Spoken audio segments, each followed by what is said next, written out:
Yesterday I had to stake my Bachelor buttons and and the Poppies. I don't know whether the Poppies would have made it, but this was such a heavy load that I had to create a little arbor, or a little trail, a tomato cage is what it is, but I don't have tomatoes here.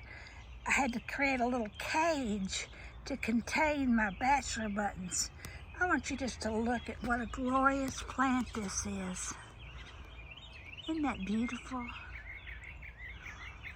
When I got married, I've always been a kind of a nature freak, and when I got married, I asked the florist to find Bachelor buttons, and my flowers were Bachelor buttons, daisies, and black-eyed Susans.